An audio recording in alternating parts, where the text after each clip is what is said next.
Harvest time for maple syrup in Michigan begins in the dead of winter. Farmers tap maple trees beginning in February, and right now there are plenty of maple syrup festivals happening across the state. Joining us this morning is Chef Reuben Blake Griffin from Cork Wine Pub in Pleasant Ridge. Reuben, before we get to all of those events, you're going to cook something up. I was just telling you, I'm getting like a maple syrup and cider facial over here. Absolutely. It smells so good. What are you going to be making? All right, what we're making today is we're making some cider maple syrup braised oatmeal cakes. So we're going to add the spices to this boiling cider and maple syrup mixture, and a little bit of the steel cut oats. Yep, just put the cinnamon stick, and what else do you have? Some allspice. Okay. And then you add your oatmeal right there. Okay.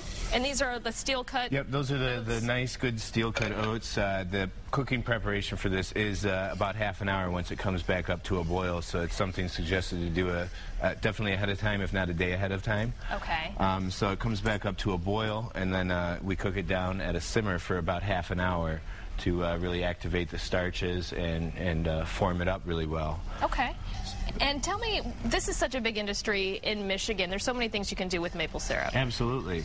I mean, Michigan's, this is our first crop of the year, our first harvest. Oddly enough, it comes in February when nothing else is working. And we are the 5th largest producer in the country, of maple syrup.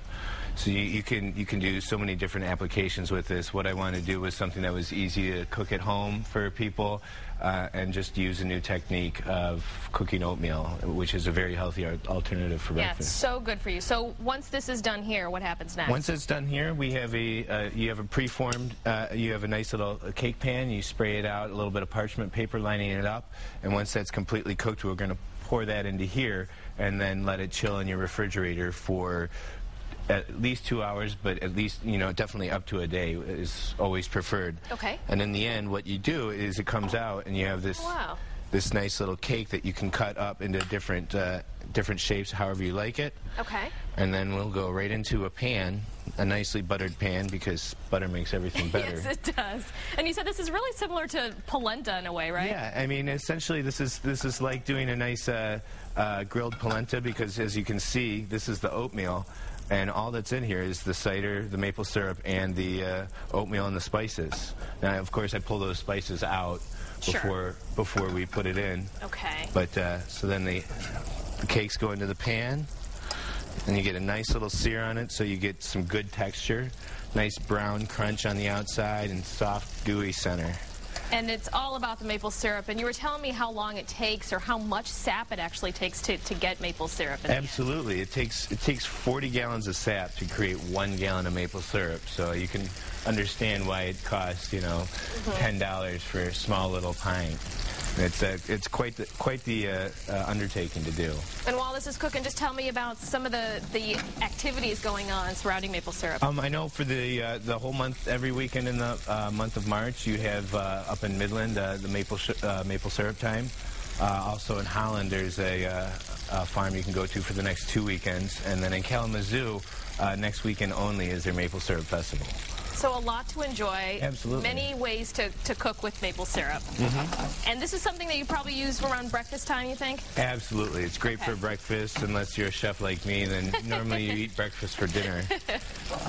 And so how long here you keep it on the pan? About 2 minutes for each side. Just get a good, nice crispness, and then warm up the middle a little bit. So we'll do a little flip. You can see so good. The sugar's starting to caramelize a little bit into the pan. And then once it's all done, I want to make sure we don't run out of time. You're just going to plate it and just kind of top it with what? I made just a nice little slaw of